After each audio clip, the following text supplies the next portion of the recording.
আসসালামু আলাইকুম রহমতুল্লাহি ওবরাকাতুহ। আলহামদুলিল্লাহ রব্বিল আলামিন ওয়াসসালাতু ওয়াসসালামু আলা রাসূলিহিল কারীম ওয়া খাতামান নাবিয়্যিন ওয়া আলা আলিহি ওয়া সাহবিহি আজমাইন।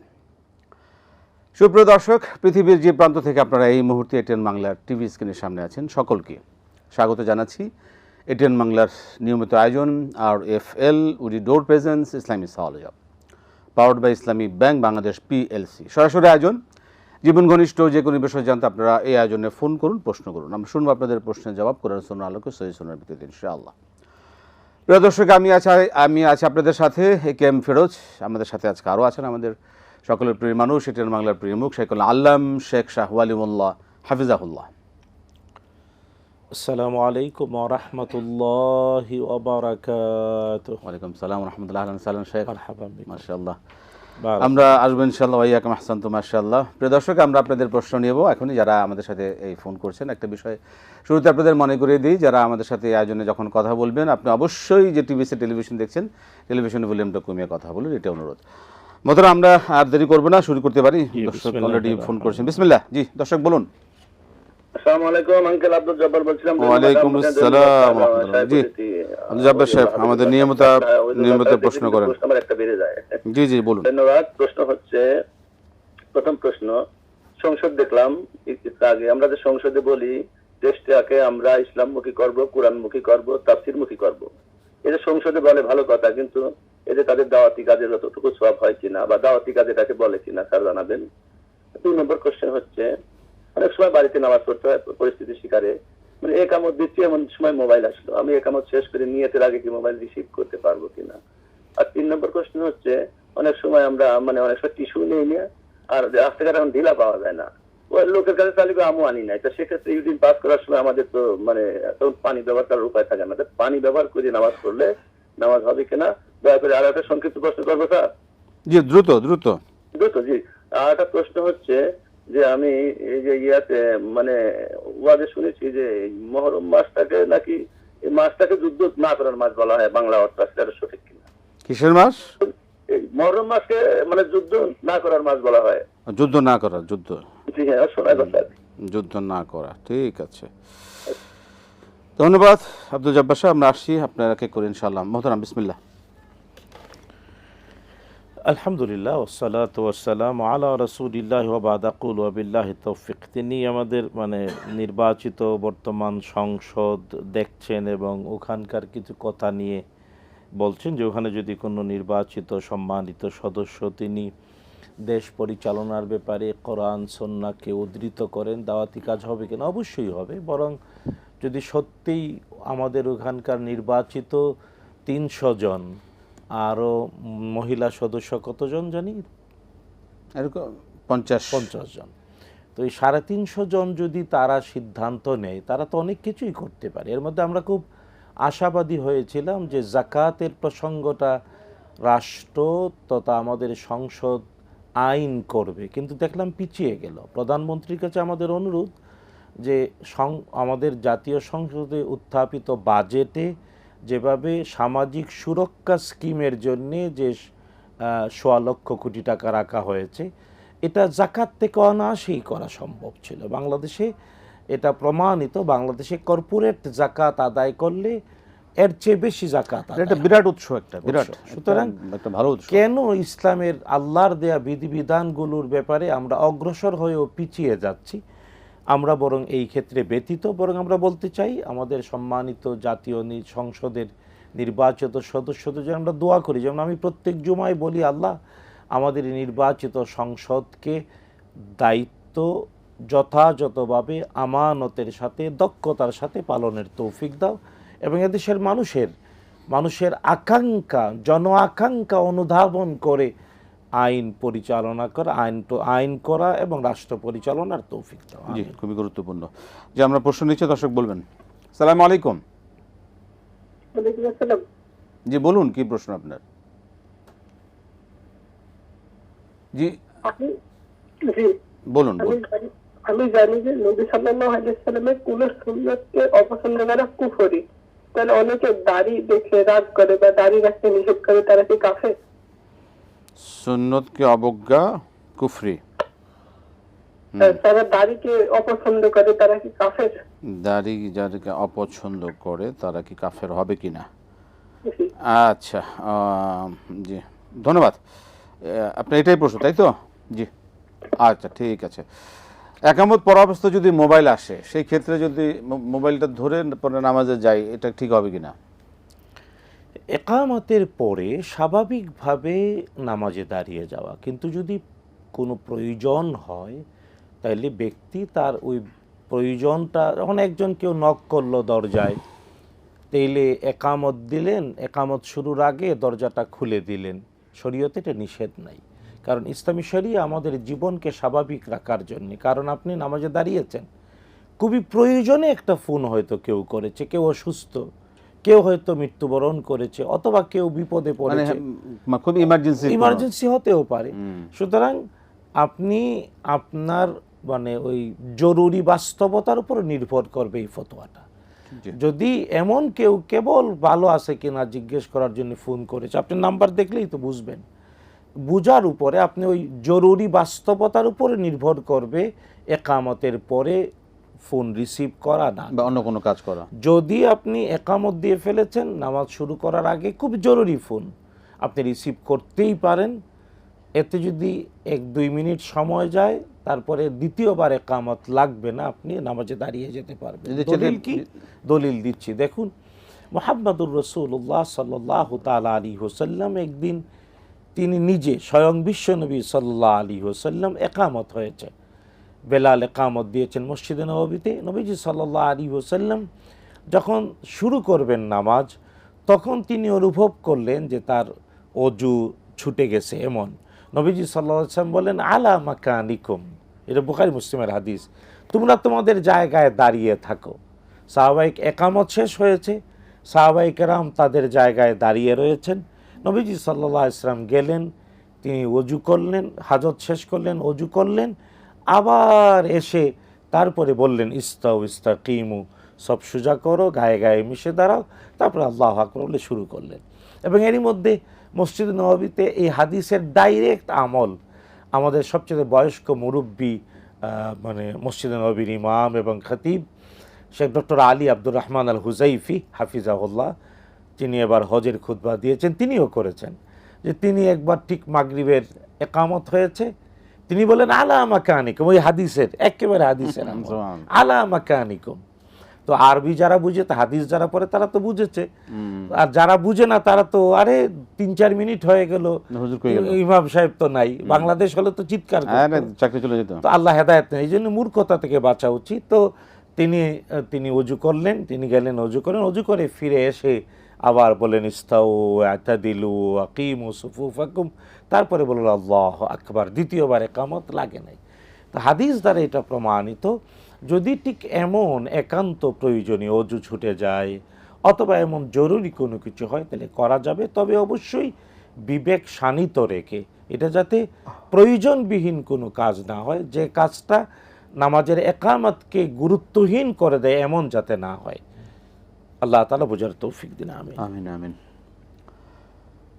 টিস্যু যদি না থাকে, সেক্ষেত্রে শুধু পানি দিয়েই টয়লেটের পরিষ্কার পরিচ্ছন্ন করা ঠিক হবে কিনা?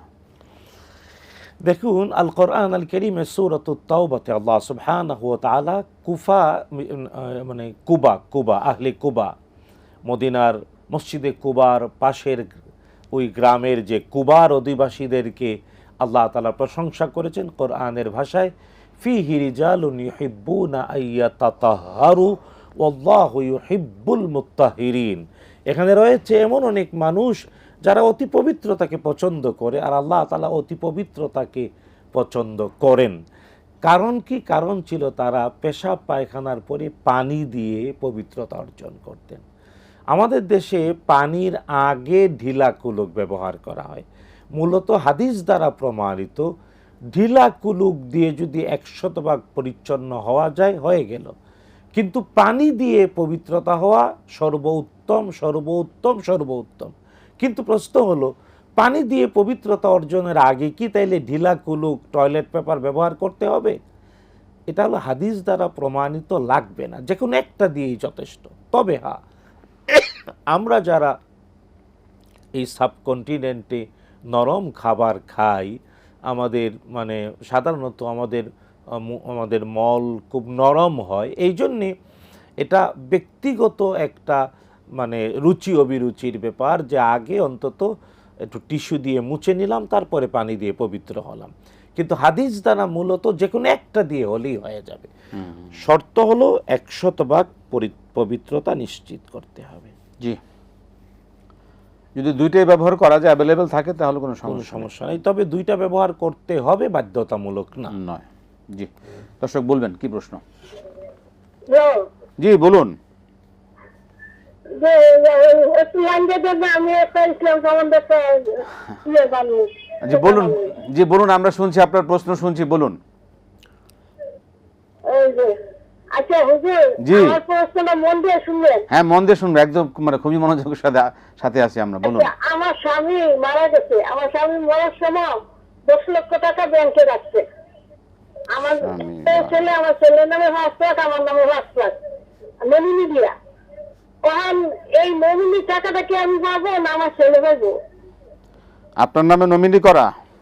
হ্যাঁ, আমার বলছে যে তোমার নামে দিয়ে গেছি, তুমি এই টাকা কাউকে দিয়ে না, তো আমার আর কোনো ছেলে মেয়ে নাই। কোন ব্যাংক? সেই ছেলে বলছে যে তোমার মরার সময় টাকাটা আমি বিরুদ্ধে রেখে, তোমার আমার বিরুদ্ধে রেখে গেছি, তোমার 5 লাখ তুমি নিয়ে নিয়ে, আর ছেলের 5 লাখ দিয়ে গেছি। ছেলে নিব। এটা কোন? হ্যাঁ, আমার ছেলে বলতেছে যে নমিনি করলে তুমি জানো না, এটা আমার বাবার টাকা, আমি জানো। আচ্ছা, আচ্ছা। কতটুকু সত্য আমার একটু কতটুকু বলবেন? সত্য? ঠিক আছে, এটা কোন ব্যাংকে, কোন ব্যাংক? কোন জন্য রাখতে জানি না, ছেলের অ্যাকাউন্টে নিয়ে নিচ্ছে টাকাটা। উঠে যখন উঠে রাখছিল একজনকে নমিনি, আমার নামে ছিল, দুজনের নামে নমিনি ছিল, দুজনের জয়েন্ট অ্যাকাউন্ট করে টাকাটা উঠেছি, এরপরে ছেলের অ্যাকাউন্টে নিয়ে নিচ্ছে। এটা কি মানে কোন আমি চাইলে বললে কি এটা উড়ে পাও না, নমিনি দিলে আমি পাবো না।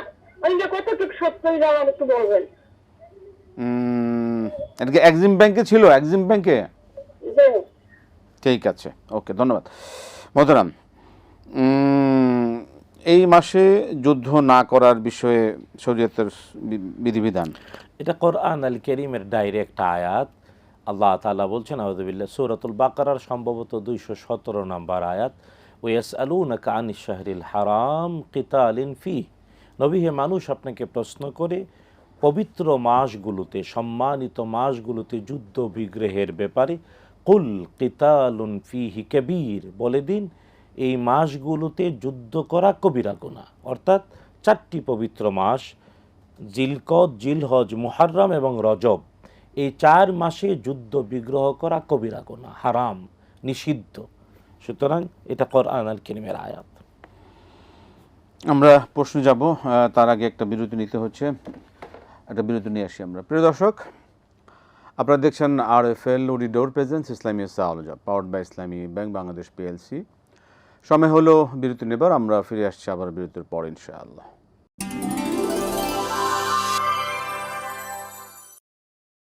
আসসালামু আলাইকুম রহমতুল্লাহি ওয়া বারাকাতুহু। প্রিয় দর্শক, ফিরে এলাম বিরতির পর। RFL উডি ডোর presents Islami সাওয়ালজা, powered by Islami bank Bangladesh PLC। সরাসরি আয়োজনে আছে, আমরা প্রশ্ন নেব। তার আগে প্রশ্ন যেগুলো শুনে যাই। মোহতারাম, সুন্নত অবজ্ঞা করলে কুফরি হয় কিনা? দাড়ি অপছন্দ করলে কি তাকে কাফের বলা যাবে কিনা? দুইটা বিষয় প্রশ্নের। প্রথম হলো, কোনো সুন্নতকে যদি কেউ অবজ্ঞা করে তাইলে সে মুসলিম থাকতে পারে না, এটা সত্য। মানে সুন্নত যখন প্রমাণিত সুন্নত হয়, কারণ আমাদের সমাজে সুন্নার ব্যাপারগুলো আবার প্রমাণিত কিনা নিশ্চিত হওয়া চাই। অনেকে বলেন এটা সুন্না, এটা সুন্না, এটা সুন্না, কিন্তু যখন সত্যি যথাযথ দলিল দ্বারা প্রমাণিত হবে এটা মুহাম্মাদুর রাসূলুল্লাহ সাল্লাল্লাহু তাআলা আলাইহি ওয়াসাল্লামের হয় পবিত্র কথা, না হয় পবিত্র কাজ, না হয় পবিত্র সমর্থন, না হয় পবিত্র গুণ, এই 4টির যে কোনো একটি, রাসূলুল্লাহ সাল্লাল্লাহু আলাইহি ওয়াসাল্লামের পবিত্র কথা অথবা পবিত্র কাজ অথবা পবিত্র সমর্থন অথবা পবিত্র গুণাবলীর যে কোনো একটি হিসেবে প্রমাণিত হবে, এটাকে নাম সুন্নাহ।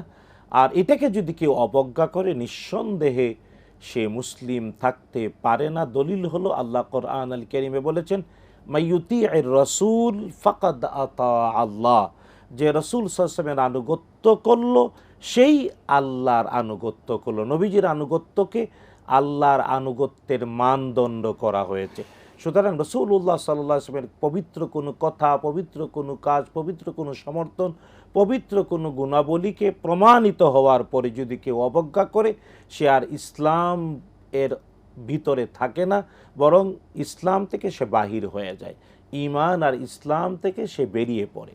2 নম্বর, আল্লাহ থেকে হেফাজত করুন। এই জন্যে আমরা দেখতে পাই আমাদের সমাজে বিতর্ক করতে গিয়ে ওই মাযহাব নিয়ে বিতর্ক, মুখতালিফুস সুন্নাহ, একটা কাজ একাধিকভাবে সুন্নায় প্রমাণিত, কিন্তু এই মাযহাবের বিতর্ক করতে গিয়ে অনেক আলেম নামের লোকজন এই সুন্নাহ, প্রতিষ্ঠিত সুন্নাহকে অস্বীকার করে ইসলাম থেকে বেরিয়ে যাচ্ছে। আল্লাহ হেদায়েত নসিব করুন। আমি দ্বিতীয় বিষয় হলো দাড়ি। এই যে দাড়ি, পুরুষ একটা নির্দিষ্ট বয়সে তার চুয়ালের উপরে এবং নাক আর ঠোঁটের মাঝখানে মুছ এবং চুয়ালের উপরে দাড়ি ওঠে। নারীর উঠে? পৃথিবীর হয়তোবা অ্যাক্সিডেন্টাল হরমোন জনিত ঝামেলার কারণে কোনো নারীর উঠে, কিন্তু সাধারণত উঠে না। পুরুষের এই যে দাড়ি, এটার নাম ফিতরাত। এটা মানে আমাদের যে সকল ভাইয়েরা দাড়ি শেভ করেন, তারা সবাই মিলে প্রতিদিন শেভ করে, কিন্তু সবাই মিলে দাড়ির বিরুদ্ধে বিদ্রোহ করে আটকাতে পেরেছে? বরং ওরা প্রতিদিনই শেভ করতে হয়, আর দাড়িও প্রতিদিন উঠে। এটা ফিতরাত, এটা ন্যাচারাল। এই নেচারের বিরুদ্ধে যে আসলে সে দুর্বক, আসলে সে বুকা, আসলে সে যদি শরীয়তের বিধান হিসেবে এটাকে না মানে, তাহলে সে কুফরি করছে, কোনো সন্দেহ নাই। কারণ দাড়ি ফিতরত হওয়ার কারণে এবং মুহাম্মাদুর রাসূলুল্লাহ সাল্লাল্লাহু আলাইহি ওয়াসাল্লাম আদেশ করেছেন, এই জন্য পৃথিবীর সব উলামারা একমত দাড়ি রাখাটা ওয়াজিব। দাড়ি রাখা হলো ওয়াজিব। আর ওয়াজিব যদি কেউ অবজ্ঞা করে, অবশ্যই কুফরি হয়। আল্লাহ হেদায়েত নসিব করুন।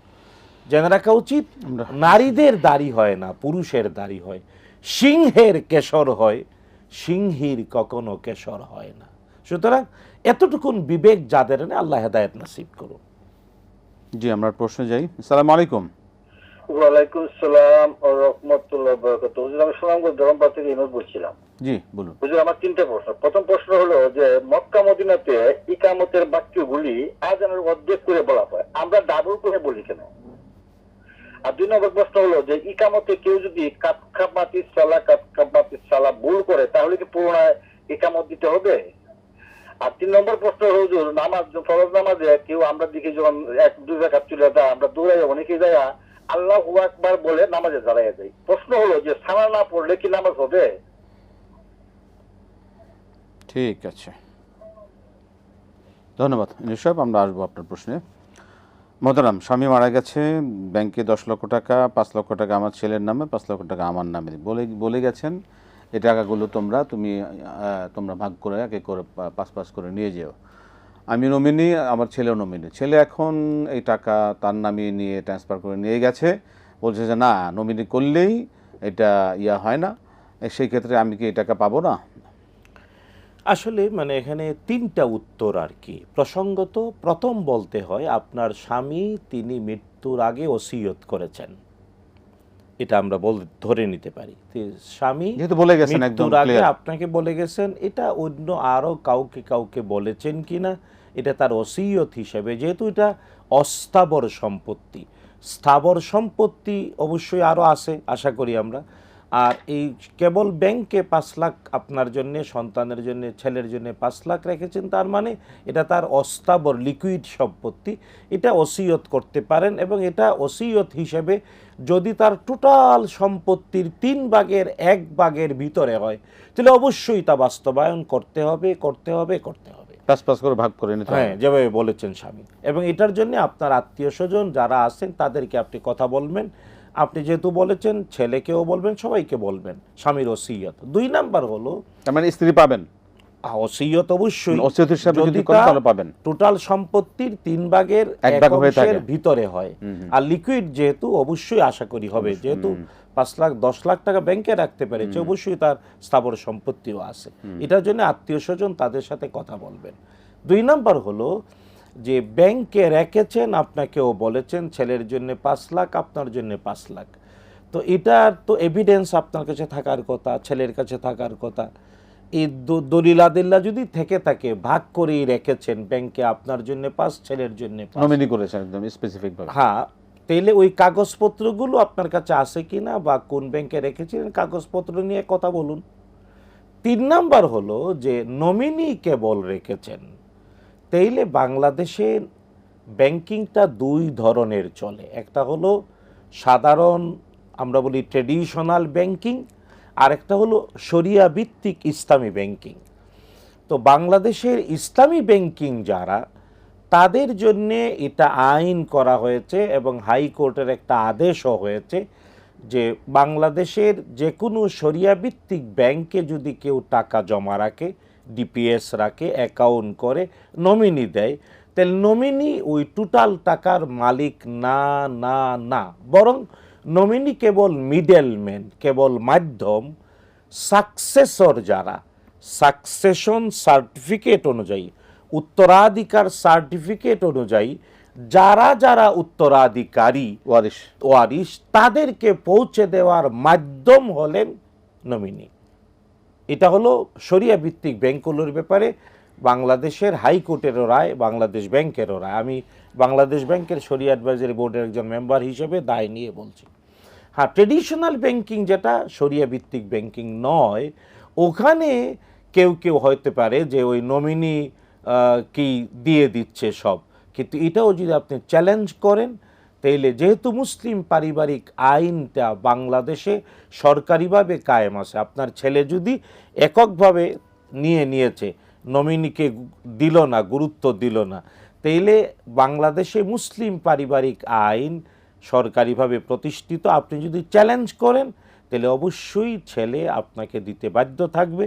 এবং ব্যাংক কর্তৃপক্ষ, ট্র্যাডিশনাল ব্যাংক হলেও আপনি চ্যালেঞ্জ করলে, যেহেতু আপনি মুসলিম, আপনার হাজব্যান্ড মুসলিম, আল্লাহ তাকে ক্ষমা করে জান্নাতের মেহমান করুক, আপনাকে ধৈর্য ধরার তৌফিক দিন, আপনার ছেলেকেও আল্লাহ হেদায়েত করুক।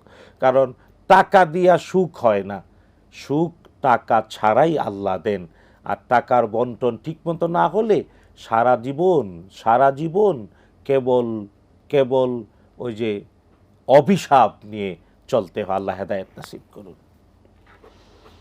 জি মোহতারাম, আমরা পরবর্তী প্রশ্নে যেতে পারি। সেটা হচ্ছে মহরমের রোজা যদি কেউ নিয়ত করে রাতে ঘুমালো কিন্তু রাতে উঠতে পারলো না, সাহারি খেতে পারলো না, সেক্ষেত্রে কি না খেয়ে রোজা রাখতে পারবে? অবশ্যই। সুহুর খাওয়াটা ওয়াজিব নয়, ফরজ নয়, সুহুর খাওয়াটা সুন্নাহ। রাসূলুল্লাহ সাল্লাল্লাহু আলাইহি ওয়াসাল্লাম 3টি কারণে শেষ রাতে রোজা রাখতে গিয়ে খাওয়ার জন্য উদ্বুদ্ধ করেছেন। 1 নম্বর, নবীজি সাল্লাল্লাহু আলাইহি ওয়াসাল্লাম নিজে খেয়েছেন, সুন্নাহ। 2 নম্বর হলো রাসূলুল্লাহ সাল্লাল্লাহু আলাইহি ওয়াসাল্লাম বলেছেন, এটা ইহুদি এবং খ্রিস্টানদের বিপরীত।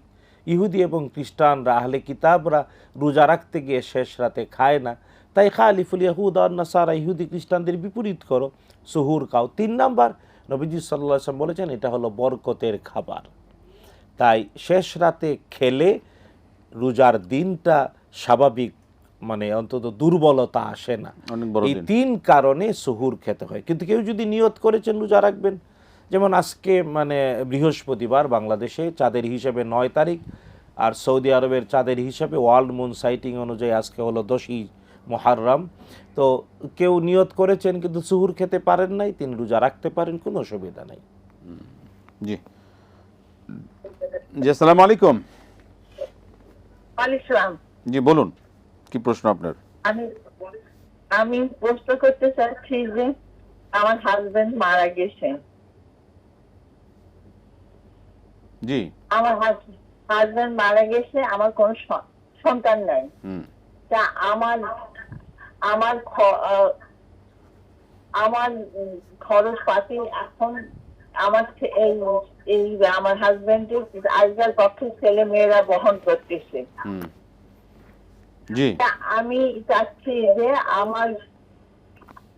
আমার যে স্বামীর যে একটু অংশ পাবো, আনা কয়না পাবো, সেই অংশটা যদি আমার স্বামীর এই ছেলে মেয়ের নামে যদি ওয়ারিশ লিখিত দিয়ে যায় যে আমার সম্পত্তি আলাপ ভোগ করবে, এটা কি অন্যায় হবে? ঠিক আছে, ঠিক আছে, ভালো প্রশ্ন। আমরা আসবো আপনার প্রশ্নের জবাবে। আমরা ইনশাল্লাহ আপনার প্রশ্নের জবাব শুনবো একটা বিরতির পর এসে ইনশাল্লাহ। প্রিয় দর্শক, আপনারা দেখছেন RFL উডি ডোর প্রেজেন্স ইসলামী সাওলজা, powered by Islamic Bank Bangladesh PLC। সময় হলো আবারও বিরতি নেবার, ফিরে আসছি বিরতির পর আবার ইনশাআল্লাহ।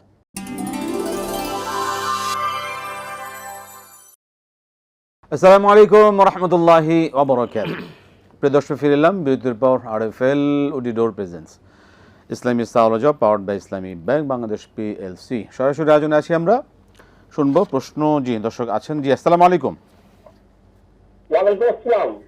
জি আমি মমিনুল হক বলছিলাম। জি বলেন। আমি বলছিলাম, এই দিন মুসলমান ঘরে জন্মগ্রহণ করেছে, এরপরে কার্যকলাপের জন্য তাকে অমুসলিম বলতেই হবে, এটা সব মানুষই বলছে, ঠিক আছে। কিন্তু তাহলে আমাদের দেশে চোর ডাকাত খুবই সন্ত্রাসী, এদেরকে অমুসলিম বললে কোনো দোষ হবে কি না, এটাই। চোর ডাকাত তাকে মুসলিম অমুসলিম বলা যাবে কিনা? ক্লিয়ার হয়েছে? জি ক্লিয়ার হয়েছে, ঠিক আছে, ধন্যবাদ মনির সাহেব। পরবর্তী প্রশ্ন হচ্ছে যে ইনুস সাহেব প্রশ্ন করলেন, একামত ডাবল সিঙ্গেল।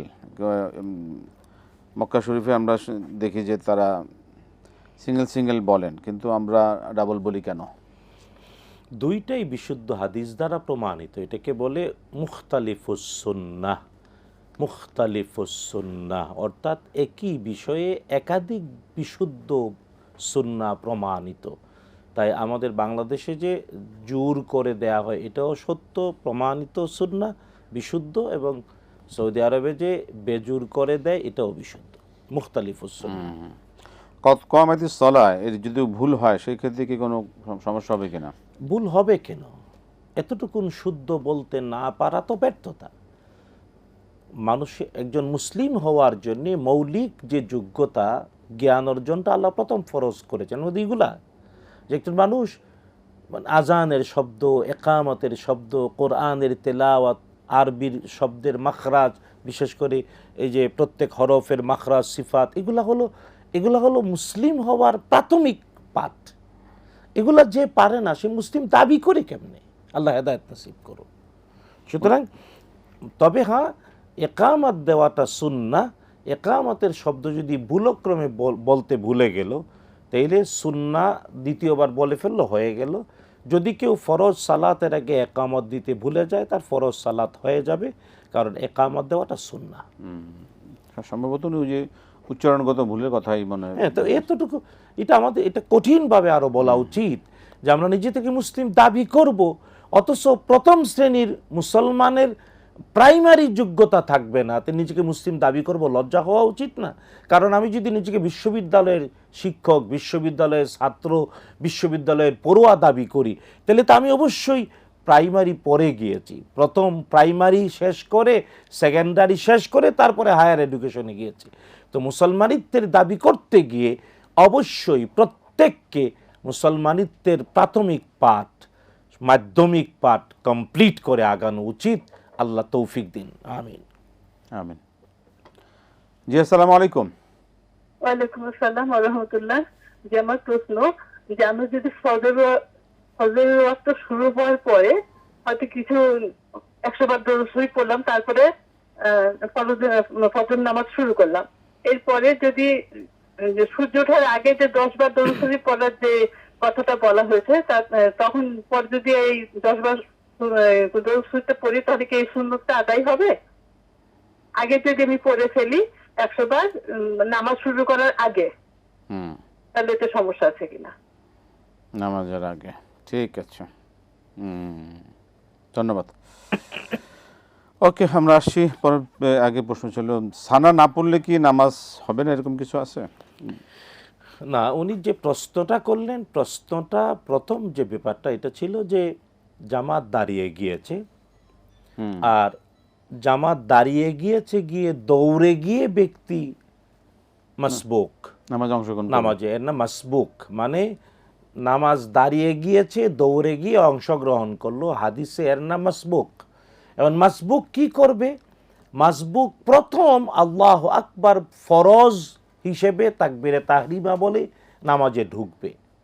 আল্লাহু আকবার বলে তাকবীরে তাহরিমা ফরজ হিসেবে নামাজে ঢুকে অন্তত একবার তাসবিহ পড়ার মতো সময় দাঁড়াবে অবশ্যই, তারপরে রুকুতে যাবে। যদি কেউ আল্লাহু আকবার বলে, অনেকে আছে ওই রুকুতে ইমাম সাহেব দৌড়ে গিয়ে আল্লাহু আকবার বলে ডাইরেক্ট রুকুতে চলে গেল, নামাজ হলো না, কারণ সে নামাজে প্রবেশ করে নাই। নামাজে প্রবেশ করার জন্য প্রথমে তাকবীরে তাহরিমা বলতে হবে এবং অবশ্যই তাকবীরে তাহরিমা বলে আল্লাহু আকবার বলে হাত বেঁধে অন্তত অবশ্যই এক তাসবিহ পরিমাণ দাঁড়াতেই হবে। সর্বোচ্চ 3 তাসবিহ হলো উত্তম।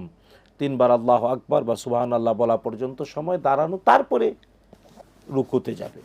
এখন প্রশ্ন হলো, কেউ আল্লাহু আকবার বলে তাকবীরে তাহরিমা বলার পরে সানা পড়তে পারল না, সানা পড়া সুন্নাহ, সানা না পড়লে নামাজের ক্ষতি হবে না, হবে না, হবে না।